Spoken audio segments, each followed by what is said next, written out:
Naam, kwa mara nyingine tena karibu uyapokee matangazo kutoka Kizimkazi Zanzibar hapa nchini Tanzania. Na mtazamaji, kama ambavyo unafahamu, tuliendelea kukuahidi kukuletea ripoti mbalimbali ambazo zinahusu tamasha la Kizimkazi Festival 2026, ambapo tayari tumekuonyesha maandalizi kwa namna yalivyo, na tayari tumeambiwa maandalizi yamefikia hatua nzuri na wageni wanakaribishwa katika tamasha hili la Kizimkazi, na tayari taasisi mbalimbali na ratiba tayari imekwisha tolewa na ushiriki wa taasisi mbalimbali. Sisi bado tupo Kizimkazi. Ukitazama hali ya hewa ni nzuri, tulivu kabisa, na Jumanne ambayo inakwenda sawia na tamasha la Kizimkazi Festival. Na ratiba ya leo inaeleza kwamba viongozi wa kidini na viongozi wa kiserikali watakutana hapa katika msikiti wa Ijumaa kwa lengo la kuwaombea dua viongozi waliotangulia mbele ya haki, kwa sababu hii ni ishara ya kutambua mchango wao mkubwa katika maendeleo ya nchi yetu Tanzania, lakini pia maendeleo ya Kizimkazi. Lakini leo ni furaha kweli kweli kuwa na Sheikh Omari ambaye yeye ni mwenyekiti wa tamasha la Kizimkazi kwa 2000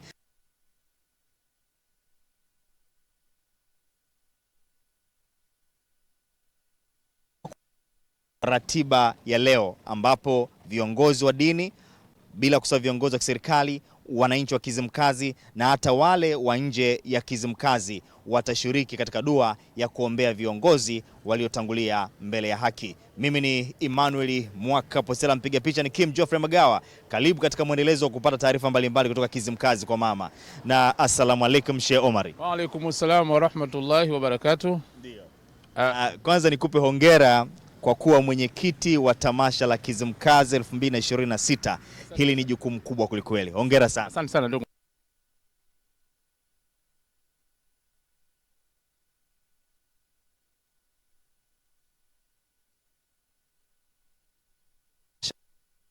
Tunaomba tupitishe kidogo katika historia la tamasha la Kizimkazi. Karibu.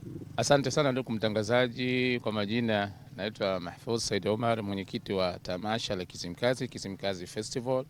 Kwa ufupi ni kwamba historia ya tamasha letu limeanzia mbali. Ni yeye mwenyewe Mheshimiwa Rais wa Jamhuri ya Muungano wa Tanzania Dr. Samia Suluhu Hassan pale alipoamua sasa kuwaaga wananchi wote katika jimbo lake, jimbo la Makunduchi, kwa sababu alikuwa ni mbunge wetu kipindi hicho mwaka 2015. Sasa moto alimopita, basi alijaza baraka zake na kuaga bye bye, mkono huo basi aliondoka. Lakini ndani ya eneo hili la Kizimkazi Mpunguni, wananchi wa Kizimkazi sasa wao wakasema, mheshimiwa, basi haitapendeza kwamba uje tu utulaki na utuage basi na chochote kukufanyia. Sisi tumeandaa dua maalum kukuombea wewe ili uingie kwa usalama na amani kwenye jambo lako la ugombea wenza. Kwa hivyo alisema hakuna shida, nyinyi mkiwa tayari mtanialika, mimi sina tatizo, ni nyinyi wenyewe tu. Kwa hiyo tulimwalika. Alikuja hapa katika mwaka 2015 na tukamfanyia dua kubwa sana, na yeye alitoa maelekezo yake, alifurahia vya kutosha. Kwa hiyo mwaka 2016 mheshimiwa alirudi hapa akiwa makamu wa rais wa Jamhuri ya Muungano wa Tanzania. Basi hapo kwa kweli alishukuru na kufurahi sana. Alisema sasa dua zenu zimenisaidia na kwamba nimetembea Tanzania nzima sikuumia na hata na ukucha, na kwa hivyo basi hili jambo nimelifurahia. Lakini jambo la wakati ule lilikuwa likiitwa Samia Day. Sasa kwa sababu ni Samia Day na yeye ni mwakilishi wa umma, ni kiongozi mkuu wa umma, basi akasema hata hebu nendeni iteni hii iwe Kizimkazi Day, yani siku yenu wana wa Kizimkazi na maeneo tu ya karibu pale muweze kukutana pamoja kujadili mambo yenu, mafanikio yenu, changamoto ambazo zipo, basi ili muweze kutatua pamoja na muweze kupiga hatua mbele kimaendeleo. Hiyo ni siku yenu hasa katika maisha ya kila siku jamani. Kwa hiyo kila mwaka hii siku muiteue, na ndio ilikuwa ni mwezi wa 8 tangu kipindi hicho. Kwa hiyo kuanzia kuanzia hapo tukawa na Kizimkazi Day kwa muda wote huo mpaka kufika mwaka 2020. Sasa tukasema hata mheshimiwa akatoa neno akasema haiwezekani sasa kuita tena Kizimkazi Day kwa sababu tunakuwa. Kwa hivyo hii tamasha linakuwa na tukaita kwamba sasa ni tamasha la Kizimkazi ambalo ndio linawajumuisha watu kadhaa ndani ya hiyo, kwa sababu hapo mwanzo ilikuwa tuko watu kama sisi tu wa Kizimkazi Mkunguni, nao tulikuwa 40 kuelekea 60. Kwa hivyo baadaye sasa tukawa na watu 21 kwenye hiyo Kizimkazi Day ya zamani, ambao wananchi hawa kutoka Kizimkazi ya Mkunguni, Dimbani na Kibuteni. Lakini kwa sasa kwenye tamasha tuna watu 30 kutoka katika maeneo tofauti. Kuna wajumbe kutoka Kizimkazi Mkunguni Sheia, wajumbe kutoka Kizimkazi Dimbani, na wajumbe kutoka Kibuteni, na wajumbe kutoka katika maeneo ya ukanda wa Pwani, Jambiani pale wapo, na Paje pale tuna wajumbe wetu, tuna madiwani wajumbe wetu, tuna katibu wa CCM wilaya mjumbe wetu, kuna katibu tawala wilaya mjumbe wetu, na tuna mwenyekiti wa baraza la mji Kusini naye ni mjumbe wetu. Kwa hivyo hawa wamefanya sasa kuwa na watu 30 la tamasha letu. Hivyo ndivyo lilivyoanzia kwa ufupi kabisa tamasha.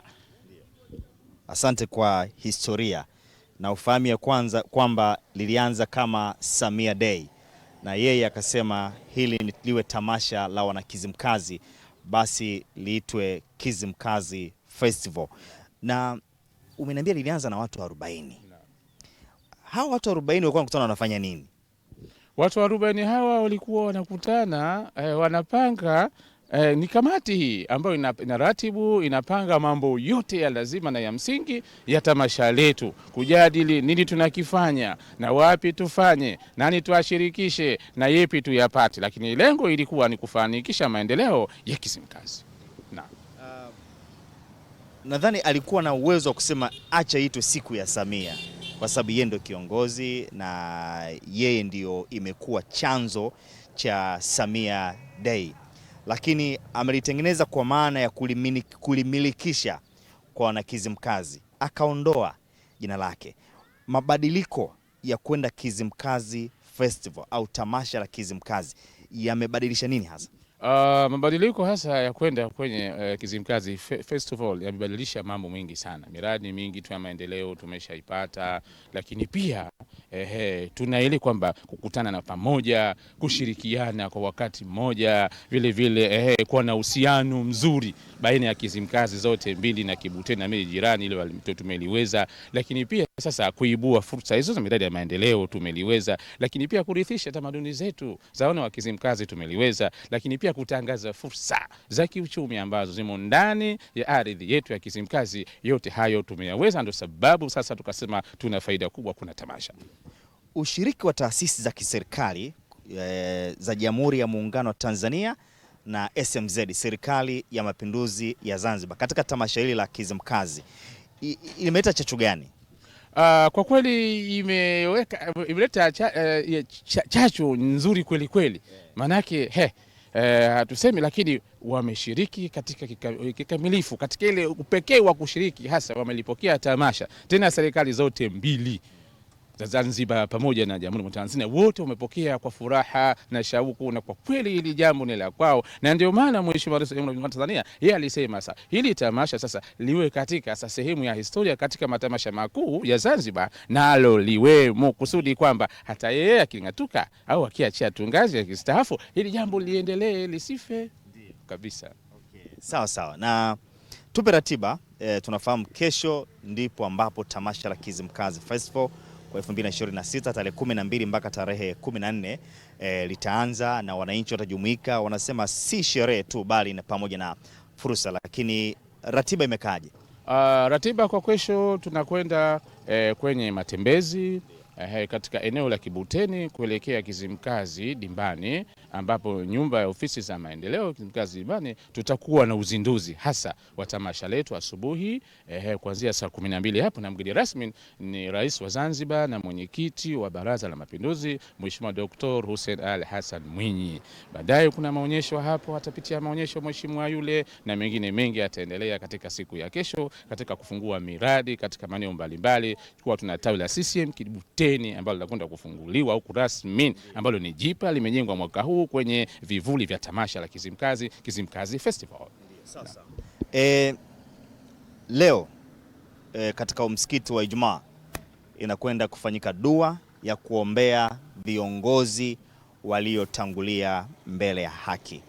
Tupe mwongozo, hii ni dua aina gani na chimbuko lake ni nini mpaka kufikia hatua hii? Alhamdulillah ala kulli hali binimati kama Masjid Itiswam Kizimkazi hapa Mkunguni. Kwa kweli dua hii lengo lake ni kuunga mkono kuasisiwa kwa mheshimiwa huyu Rais wa Jamhuri ya Muungano wa Tanzania kuwa makamu sasa ni rais, na kwa kuwa tumemwombea dua kipindi kile, tukasema kila tukifanya matamasha na nje ya matamasha basi tuna tabia kumwombea dua kiongozi wetu huyu na viongozi wote, lakini pia na wazee wetu waliotangulia mbele ya haki kwa mchango mkubwa ambao wameutoa. Na kwa kweli kwa siku hii ya leo tumeiweka ni siku maalumu ya kuadhimisha hilo jambo la kuombea dua viongozi wetu, kwa sababu hata yeye mwenyewe ndio anasema sasa niombeeni, anatuomba. Kwa hivyo kama sisi binadamu kweli mpaka tuombwe? Haiwezekani. Mungu ndiye anayeombwa, binadamu yeye anaomba kwa Mola wake. Kwa hiyo nasi tukasema basi tuheshimu maneno ya mwenzetu yule kiongozi wetu yule, ya kwamba anahitaji tudua ili Mwenyezi Mungu amjalie akamilishe majukumu yake katika hali ya usalama na amani,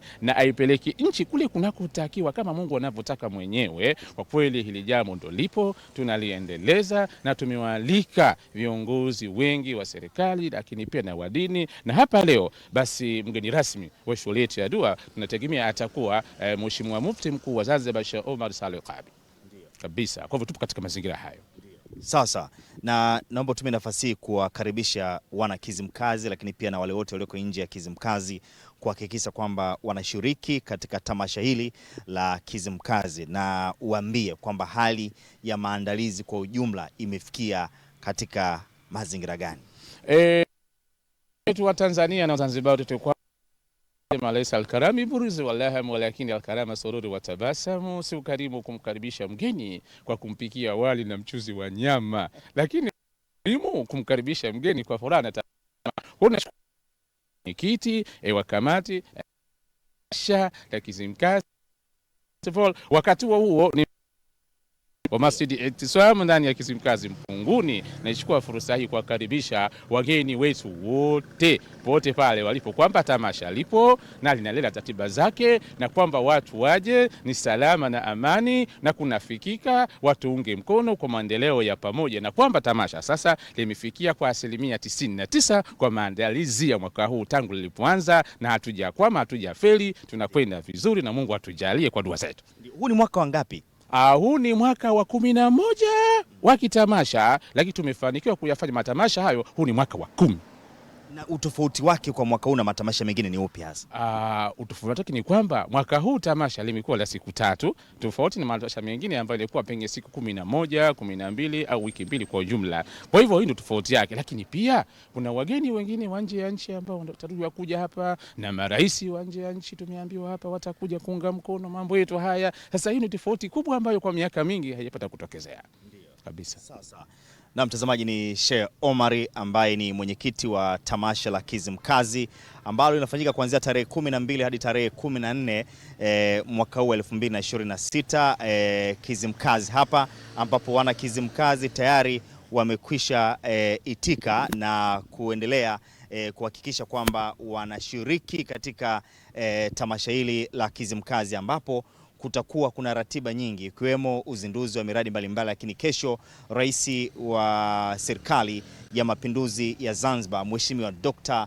Hussein Ali Mwinyi atazindua tamasha hili la Kizimkazi. Kwa hiyo kwa wewe mwana Kizimkazi, kwa wewe mwana Kusini Unguja, kwa wewe Mzanzibari, kwa wewe Mtanzania, basi unakaribishwa katika tamasha hili kubwa kabisa. Na hili sio tamasha tu la Kizimkazi, bali ni tamasha la kitaifa la Kizimkazi ambalo linawakutanisha watu kutoka maeneo tofauti tofauti ndani ya Tanzania na nje ya Tanzania. Sisi kama Channel 10 tutazidi kukuletea taarifa mbalimbali ambazo zitakuwa zinakufikia wakati wowote endapo tu ukiendelea kutazama runinga ya Channel 10. Ama kwa hakika huu ndo msikiti ambao Mheshimiwa Rais Dr. Samia Suluhu Hassan akiwa hapa Kizimkazi anakuja kuswali. Sawa sawa, hakika ni msikiti wetu Masjid Itisam.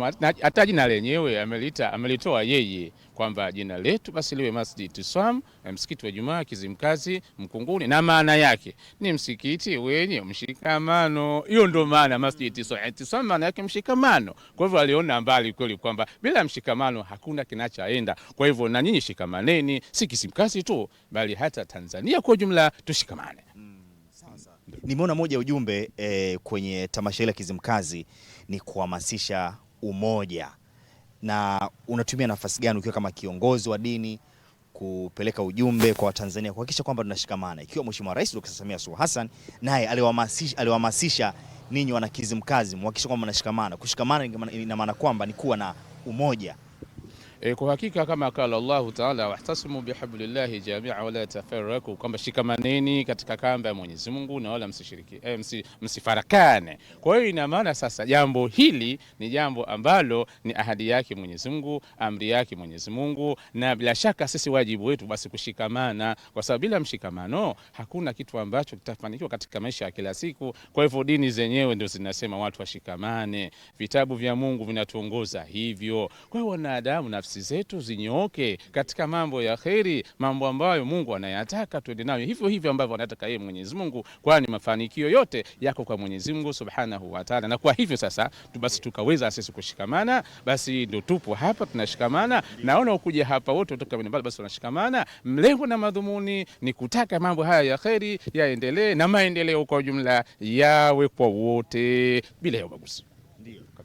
Nikushukuru sana mwenyekiti wa tamasha, na asante kwa kutuhakikishia kwamba maandalizi yako vizuri. Sasa wananchi waendelee kuwasili. Asante sana kwa muda wako. Karibu sana. Shukrani sana.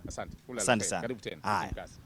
Na mtazamaji, huyu ni Sheikh Omari ambaye ni mwenyekiti wa tamasha la Kizimkazi mwaka 2026, ambaye ameeleza kwa kina historia ya tamasha hili la Kizimkazi tangu limeanza, na huu ni mwaka wa 11 tangu tamasha hili limeanza, likifahamika kama Samia Day au siku ya Samia. Ameeleza historia yake hapa, na huu msikiti ndipo ambapo alifanyiwa dua Mheshimiwa Rais Dr. Samia Suluhu Hassan wakati anakwenda kwenye harakati za kwenda kugombea katika nafasi ile ya umakamu wa rais. Viongozi wa dini waliweza kukusanyika kwa pamoja wakamwombea dua, na yeye akarejea akasema dua ambayo wameifanya ni dua ambayo ya kipekee na dua ambayo imemfanya hajapata changamoto yote. Ama kwa hakika hizi ni neema na rehema zake Mwenyezi Mungu. Lakini historia ya dua bado inajiendeleza hapa katika msikiti huu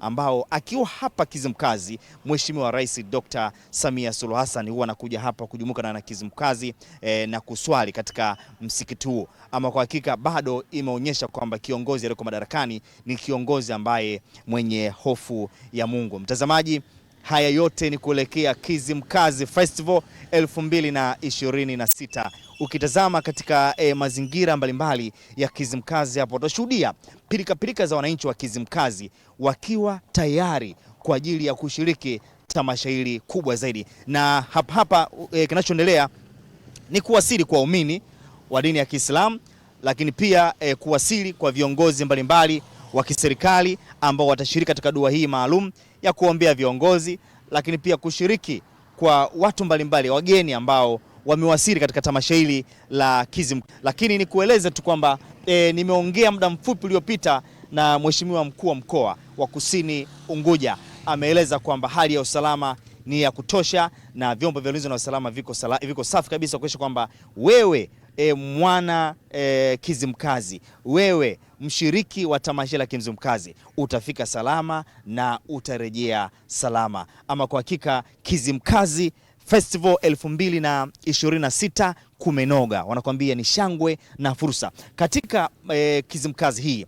Ni kueleze tu kwamba kuna mambo mbalimbali ambayo utayapata.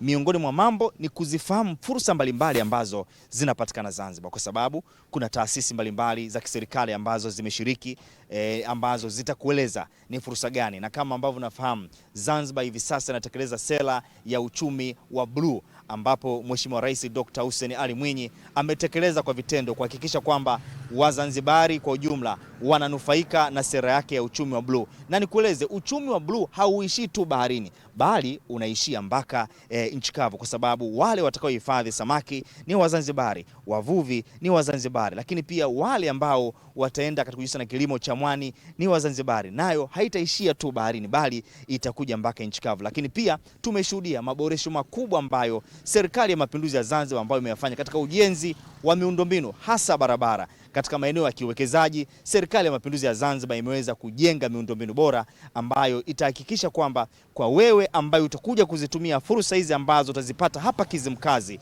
basi utaweza kusafirisha bidhaa zako au malighafi, au wewe kusafiri katika mazingira mazuri. Wakati tunasherekea Kizimkazi Festival, tunasherekea huku tukiacha alama kubwa ya kufurahia maendeleo, na ndio maana viongozi hawa wakuu wawili wanapata nafasi ya kuzindua miradi mbalimbali ambayo wameitekeleza wao wenyewe.